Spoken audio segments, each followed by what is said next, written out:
Un grand débat à tonalité sportive aujourd'hui. Et oui, si vous nous écoutez, vous savez qu'on commente l'actualité de la semaine la plupart du temps. J'ai voulu prendre un petit peu de distance par rapport à une actualité souvent dramatique. On a beaucoup parlé de la Nouvelle-Calédonie, des élections européennes, de toutes les actualités qui souvent sont dramatiques. Alors on ne va pas nécessairement les exclure, mais plutôt les inclure. Par exemple, si on doit parler des nations qui participent aux Jeux Olympiques, la question se pose pour la Russie, pour le cas d'Israël. On l'a vu pour l'Eurovision, ça a suscité beaucoup de polémiques.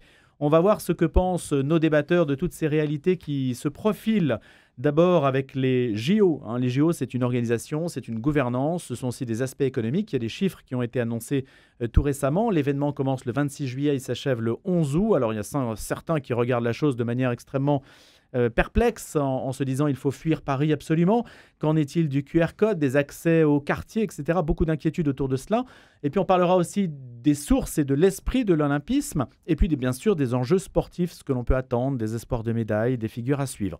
On ira du côté aussi de l'Euro. La liste de Didier Deschamps a été rendue publique, avec donc des joueurs de foot de la sélection nationale qui vont commencer à entrer en piste à la fin du mois. C'est le 29 mai qu'ils commencent à se rassembler avec des noms qui émergent et que vont pouvoir aussi commenter, analyser nos trois invités. Pascal Boniface, qui dirige l'Institut des relations internationales et stratégiques, l'IRIS, passionné de sport, au-delà de Léo Ferré aussi, dont on avait parlé sur cette antenne. Géopolitique du sport, cher Armand Collin. Bonjour Pascal. Bonjour. Gérard Regenès c'est également des nôtres, ancien rédacteur en chef du journal L'Équipe. Bonjour Gérard. Bonjour. Et bien sûr François Morinière, j'allais dire notre consultant sport quand on parle de sport, président des entretiens de Valpré, ancien directeur du journal L'Équipe. Bonjour François, qui est à distance avec nous ce matin. Vous entend-il? Oui, voilà, bonjour aux François. auditeurs. Merci à tous les trois donc d'avoir accepté cette sollicitation autour de l'événement des JO. Est-ce qu'on peut déjà dire... Pascal Boniface, Gérard Regenès, François Morinière, je pense que vous entendez tous les trois, puisque vous êtes sur YouTube aussi, vous pouvez nous suivre. Est-ce qu'on peut déjà dire que l'organisation des JO sera au rendez-vous? Pascal Boniface, qu'est-ce que vous avez comme info là-dessus? Oui, pour l'instant, tout se passe comme prévu, ce qui n'est pas toujours le cas. Il y a quand même un comité d'organisation qui est solide, qui est très professionnel.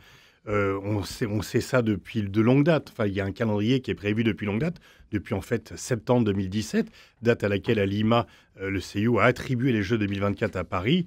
Et donc, on a eu 7 ans pour se préparer, sachant qu'il y a un travail qui a été un peu commencé en amont, et sachant aussi que la plupart des infrastructures étaient déjà existantes. Qu'il fallait un peu réaménager le Stade de France, mais il existait, et qu'il fallait, comme installation nouvelle, construire un village olympique, une cité du journalisme et une piscine qui sont prêtes. Donc oui, normalement, tout est prêt. Après, il y a toujours des impondérables, mais normalement, la France sera au rendez-vous. Qu'est-ce que vous redoutez, vous? Le problème majeur pour toute organisation d'un spectacle, d'un événement majeur, c'est la sécurité. Et ça, bien sûr, il faudra voir. Il y a la cérémonie d'ouverture qui se déroulera sur la scène qui, pour la première fois de l'histoire des Jeux, se déroulera en dehors d'un stade, qui peut être un moment magnifique en termes de spectacle visuel, tout à fait inconnu, mais bien sûr qui pose des problèmes de sécurité, et je dirais que tout le reste des Jeux. Aujourd'hui, le premier souci de quelconque organisateur d'un événement, c'est la sécurité. Il en ira de même, ce n'est pas différent, il en ira de même pour Paris 2024. François Morinière, vous, quelle est votre analyse justement à partir des infos dont on peut disposer? On sait que vous en avez certainement, François. Oui, les propos de Pascal. Moi, je suis donc membre du comité d'audit des Jeux Olympiques de Paris 2024. Donc, on a des réunions régulières et effectivement, il y a une organisation qui est solide. Pour l'instant, il n'y a pas de... Il y a bien sûr des petits problèmes qui apparaissent ici et là, de taille petite ou moyenne, mais il n'y a pas de... Aujourd'hui, il n'y a aucun élément qui puisse dire que l'organisation ne sera pas au rendez-vous. Effectivement, c'est une équipe très professionnelle, avec des gens aguerris, qui savent exactement ce qu'ils doivent faire depuis très longtemps. Voilà, des sites qui sont pas trop des sites qu'on connaît en partie. Voilà, donc l'organisation propre des JO, c'est pas je vois pas de difficulté principale. Et effectivement, après la question des problèmes de mobilité, hein, dont on va parler. Et puis, le gros sujet, c'est évidemment la sécurisation de la cérémonie d'ouverture. Est-ce que cela, justement, compromet quelques événements qui étaient prévus ou change la nature de ces événements parce que certains, pour des questions de sécurité, ne voudraient pas qu'ils soient organisés à tel ou tel endroit?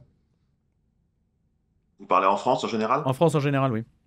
Bah, ça met la pression sur beaucoup d'événements, de festivals qui ont dû décaler. Ça pose des problèmes de disponibilité des forces de l'ordre ailleurs en France. Ça pose des problèmes de matériel, voilà, enfin, tout le matériel nécessaire pour organiser des événements ailleurs. Alors moi, je peux pas vous donner un exemple. J'ai pas un exemple en tête, mais je pense qu'il y a beaucoup de choses qui sont décalées à cause des JO. Oui. Gérard Regenès, comment voyez-vous cet événement tel qu'il se Ah, profile ah, aujourd'hui? On est un petit peu plus de 2 mois. alors moi, si vous voulez, ouais, je peux me présenter en tant que citoyen lambda, passionné de sport. J'attends le 26 juillet. Mais je l'attends sans angoisse, sans inquiétude, avec beaucoup d'espoir et beaucoup de passion déjà. Évidemment, on ne peut pas dire qu'un événement sportif commence à la date où les événements sportifs commencent eux-mêmes, puisque à partir du moment où on est organisateur, il y a toute la pression justement de cet événement et de cette organisation. Mais on sait bien comment ça se passe. Hein. Il y a 2 ans, pendant des mois et des mois, tous les médias nous ont parlé des terribles coupures de courant d'électricité que la France allait subir, que l'hiver allait être catastrophique. Et il n'y a eu aucune coupure de courant. C'est le principe des médias.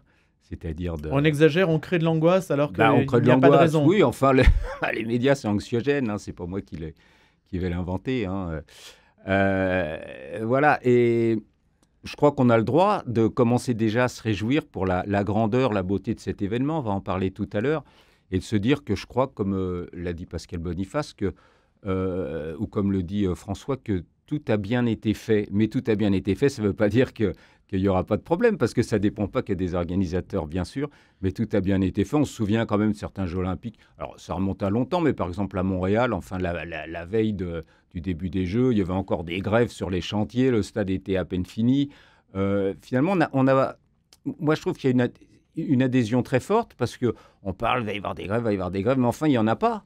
Il n'y en a pas pour le moment. Il y a le mouvement de grève des éboueurs parisiens qui menace voilà, tout le monde toute la menace. période des JO quand même. Oui, tout le monde menace, bien sûr. Mais enfin, on est dans un monde où tout le monde menace tout le monde en permanence. Mais ça ne veut rien dire, ça, tout le monde menace. C'est le rôle des syndicats de menacer, c'est le rôle de... Chacun est venu sur Terre pour jouer son rôle. Donc chacun joue son rôle. Mais on a le droit d'imaginer que ça va être terrible, on a le droit d'imaginer que ça va être génial. Moi, je crois que ça va être génial. Voilà, oui, il y a des problèmes. Oui, on peut se dire la cérémonie d'ouverture, c'est une idée folle, mais génialement folle. Est-ce qu'on sait à quoi ça va ressembler, la cérémonie d'ouverture? Gérard Regenès, Pascal Boniface, François Morinière. Normalement, ça va être un défilé sur la Seine. Allez, François et puis Pascal. Ouais, donc ça va être en fait un défilé qui va partir du pont d'Austerlitz avec des barges qui vont emmener des artistes, donc voilà, et puis les équipes des pays qui vont défiler au fur et à mesure sur la scène pour arriver vers le Trocadéro où il y aura une vasque où sera allumée la flamme olympique. Donc ça va être un truc, comme dit Gérard, grandiose, assez long, parce que voilà, pour faire manœuvrer des barges, plus de 100 barges, je pense sous le contrôle de Pascal, c'est 150 barges, je crois, qui vont se chaîner avec des tableaux artistiques et donc des équipes, ça va être monumental, ouais. Et donc avec une longueur, un kilométrage très important du pont d'Austerlitz au Trocadéro, 150 barges, évidemment, là la question de la sécurité se pose au premier chef. Alors il y a pas tous les, je crois qu'à Paris il y a 40, je sais plus combien de ponts, enfin il y a beaucoup de ponts à sécuriser, beaucoup de quais à sécuriser, donc il y a une réduction des jauges qui a été faite à la demande du président de la République et de Gérald Darmanin. Il y aura quand même des centaines de milliers de personnes, donc il faut sécuriser tout ça très en amont. Donc ça veut dire que les temps d'accès vont être très longs parce qu'il va falloir filtrer, nettoyer les zones avant en demandant aux gens de sortir de tous les périmètres pour pouvoir après refaire entrer les gens dans les périmètres contrôlés avec des badges d'accès, des QR codes très précis pour ceux qui habitent dans la zone. C'est vraiment une logistique qui va être très compliquée, mais enfin bon, la France a un talent d'organisation. Hein. Je vous rappelle quand même que on a organisé beaucoup d'événements, une Coupe du Monde, 2 Coupes du Monde de football, un Euro. Il y a un savoir-faire. Et Pascal Boniface, sur cette cérémonie d'ouverture, justement, ça c'est quelque chose de grandiose, d'inédit. En fait, tout le dossier a été construit pour que les plus beaux monuments de Paris soient mis en valeur. Donc les compétitions auront lieu devant la Tour Eiffel, le Grand Palais, Château de Versailles, etc.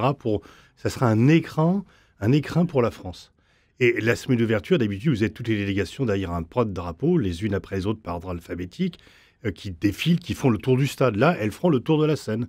Donc en fait, le monde entier va voir la Seine, les monuments autour de la Seine, etc. Et on peut s'attendre. Londres a beaucoup bénéficié après 2012 d'un flux touristique plus important parce que tout le monde avait vu le pont, etc. Et Paris va en bénéficier de la même façon. La France est la première destination touristique mondiale. Elle tient à garder cette place et elle doit aussi l'améliorer. Donc, il y a ce qui se passera. Il y a peut-être des gens qui vont ne pas venir à Paris cette année pour pas venir pendant les Jeux Olympiques en disant ça va être trop cher, etc. Et puis, il y a plein de gens qui viendront, mais il y a quand même des gens qui vont venir. Et puis, il y a plein de gens qui vont venir les années suivantes parce qu'ils auront vu Paris à la télé et qui voudront le voir de leurs propres yeux. Sur la question des périmètres de sécurité qui suscite beaucoup d'inquiétude chez les Parisiens de savoir comment je vais pouvoir rentrer chez moi. Il y a eu même des manifestations qui se sont organisées autour de cette question-là et savoir comment on va pouvoir accéder à Paris à partir dans les jours qui viennent même, puisqu'il était question aussi de commencer en amont de ces JO. Est-ce qu'on a des infos là-dessus? Gérard Agenès, Pascal Boniface, François Morinière. Gérard ou Non, Pascal? J'ai pas d'infos particulières, mais enfin, bien sûr, il faut accepter le fait que quand on organise un tel événement, parce que François parlait de la Coupe du Monde de football qui a été organisée, ou même la Coupe du Monde de rugby, mais enfin, je me permets de dire que ça n'a rien à voir. Il n'arrive pas des sportifs de 200 pays différents dans ces cas-là, et puis on est dans un monosport, et puis dans quelques lieux, dans quelques stades, dans une douzaine de stades. Là, ça n'a rien à voir. Alors, on parle des problèmes. Bien sûr, si c'est pour dire qu'il y a de la gêne pour les habitants, oui, mais enfin, chaque année, on constate que Paris est vide au mois d'août. Alors, et là, il semblerait que cette année, tous les Parisiens aient décidé de rester, de ne pas partir en vacances. Ben non, forcément non. Ça ne se passe pas comme ça. Il y a beaucoup de gens qui seront partis. Il y aura une gêne au quotidien pour les gens qui restent. Mais oui, mais enfin, si on commence à se plaindre de ça, on ne fait plus rien, on n'organise plus rien. Il n'y a plus d'événements sportifs, il n'y a plus de grands événements culturels, il n'y a plus de grands événements artistiques. Voilà, il faut accepter ça. C'est une gêne pour beaucoup de bonheur. François Morinière. C'est une fois On vous entend pas bien, François, allez-y. Supposer qu'on en ait un dans 100 ans. Donc, oui, c'est une fois dans 100 ans. oui, je dis c'est une fois tous les 100 ans. l'événement. C'est une fois tous les 100 ans. C'est en 1924, la dernière fois à Paris. Donc, un événement comme ça tous les 100 ans, on peut accepter quand même un peu de complications.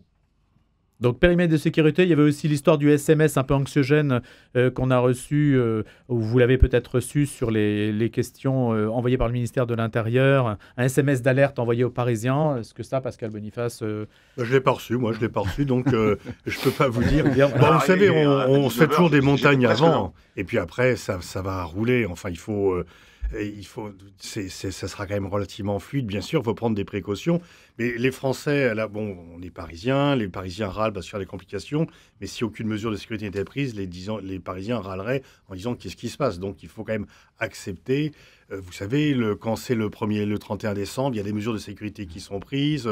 Il y a toujours des mesures de sécurité. Pour le 14 juillet, le défilé, il y a des mesures de sécurité qui sont prises. Donc ce n'est pas anormal. Mais on monte un peu d'un cran quand même. Le SMS, on n'avait pas eu, le QR code non plus, oui, etc. Enfin, on n'organise pas la finale du club de boule du 12e arrondissement. On organise les Jeux Olympiques. Donc on monte un peu en gamme quand même. C'est un prix à payer pour organiser les Jeux Olympiques. Dans ce qui va être, comment dirais-je, le plus impactant, le plus difficile pour les gens, c'est ceux qui travaillent dans Paris. C'est-à-dire, moi je pense par exemple au personnel des hôtels, aux livreurs, etc. C'est ces gens-là alors voilà, tous ceux qui peuvent partir partiront parce que soit ils sont pas intéressés, soit ils en font une montagne. Après voilà.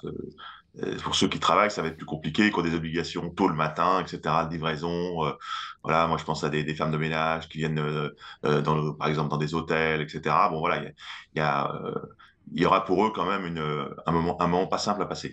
Alors, il y a une autre dimension de ces JO. Je disais tout à l'heure qu'avec l'Eurovision, on a vu qu'il y avait eu des tensions autour de la participation d'Israël et le fait que la Russie ne participe pas à l'Eurovision, dont la finale a été organisée à Malmö tout récemment. La question géopolitique, Pascal Boniface, se pose dans ces JO et va s'immiscer. Elle se pose depuis longtemps. Elle se pose d'une part à cause de la Russie ou du fait de la Russie. Le CIO a décidé d'exclure la Russie comme nation. Au départ parce qu'elle a fait la guerre, et puis ensuite on a trouvé une autre excuse, c'est qu'elle a annexé des organisations sportives ukrainiennes dans le championnat russe. Donc c'est contraire à la charte. On a aussi exclu la Biélorussie, qui, elle, n'annexait personne, mais qui est l'allié, la complice de la Russie. Donc on l'a annexé pour des raisons, on l'a exclu pour des raisons géopolitiques et plutôt à la demande des pays occidentaux, puisque les pays du Sud sont moins critiques à l'égard de la Russie et de la Biélorussie. Et donc les sportifs russes et biélorusses pourront participer uniquement à titre individuel, sans qu'il y ait le drapeau, sans qu'il y ait l'hymne s'ils gagnent, aux compétitions. Ils seront exclus d'ailleurs du défilé d'ouverture, de la cérémonie d'ouverture, et ils peuvent y participer à condition de n'être pas liés aux organes du régime qui font la guerre. Donc il faut même qu'ils s'engagent à critiquer la guerre, à ne pas prendre des distances avec Poutine. Donc autant dire qu'il y aura... Sous quelle forme? Il faut qu'ils fassent une déclaration disant qu'ils ne supportent pas la guerre, etc. Donc des Russes vivant en Russie, il y en aura assez peu. Moi, je ne serais pas étonné que Poutine, à des moments, décide de boycotter les Jeux pour dire bon, c'est pas pour nous, c'est un complot occidental. Et du coup, la Russie essaye d'organiser des contre-jeux. Les jeux des BRICS, etc. C'est un peu, dès qu'il y a un boycott, on les contre-jeux. Il y avait les Goodwill Games en 80, il y avait les Jeux de l'amitié en 84. 80, c'était les JO de Moscou. C'est ça, et 84 de Los Angeles. Donc, ceux qui boycottent organisent leur contre-jeu. Ça ne marchera pas parce que le CIO a pris une telle place. C'est rien. C'est ça que je voudrais insister. Les JO, c'est l'universalisme. Vous avez dit, M. Gérard Arnèche, que c'était tous les pays. Tous les sports et tous les pays sont là. La Coupe du Monde, il n'y a que 32, puis bientôt 48 qualifiés. Il y a les 206 pays, parce qu'il y a plus de pays qui sont membres du CIO que qui sont membres de l'ONU. Et donc, bon, la Russie sera exclue comme nation, quelques Russes y participeront, pareil pour la Biélorussie, et puis se pose le problème d'Israël, parce que certains ont demandé qu'Israël soit exclu du fait des bombardements sur Gaza. Pour l'instant, le CIO n'a pas accepté cette demande, qui d'ailleurs est plus une demande politique, puisque, d'après ce que je crois savoir, le Comité national olympique palestinien n'a pas demandé l'exclusion d'Israël de la compétition, parce que c'est l'autorité palestinienne qui contrôle le Comité national olympique palestinien et qui ne sont pas aussi opposés que cela à Israël. Mais il y a un débat politique sur la participation à Israël. Et là, bien sûr, ça pose des problèmes de sécurité, puisque la délégation israélienne, la délégation comme la délégation américaine, ont leurs propres services de sécurité qui viennent se greffer sur les services de sécurité généraux. Et donc, il y aura certainement, il n'est pas exclu qu'il y ait des protestations dans les stades ou autour des stades contre la participation d'Israël. Et je pense que si des athlètes russes viennent, ils seront, eux, un peu protégés du fait qu'ils ne représentent pas la Russie. Mais ça vous paraît très improbable qu'Israël ne participe pas à ces JO? Écoutez, pour l'instant, il participe. Si, par exemple, il y avait demain une opération sur Rafah qui fasse 50 000 morts, peut-être que la question se posera de façon différente. Mais pour l'instant, disons qu'il y a aussi Israël, il y a une histoire compliquée avec les Jeux, parce qu'on a en mémoire les attentats de 72 à Munich. Et puis Thomas Bach, le patron du CIO, il est allemand. Et les Allemands, pour des raisons historiques bien compréhensibles, ont du mal à critiquer Israël. Donc ça fait une double raison qui fait que... Et puis, bon, Israël est protégé par les pays occidentaux, donc et qui ont toujours un poids important au CIO. François Morinière, c'est votre analyse également, hein, celle de Pascal Boniface et la vôtre se croisent? Oui, je pense que la probabilité qu'il y ait une décision du CIO contre Israël est très très faible. Il faudrait vraiment qu'il se passe un truc incroyable pour que le CIO soit amené à revoir sa position. Donc je pense qu'il y a aucun... Mais on va vous dire qu'à Gaza, c'est un truc incroyable, hein, c'est ça. Ce qui se passe déjà à Gaza, on va vous dire c'est incroyable.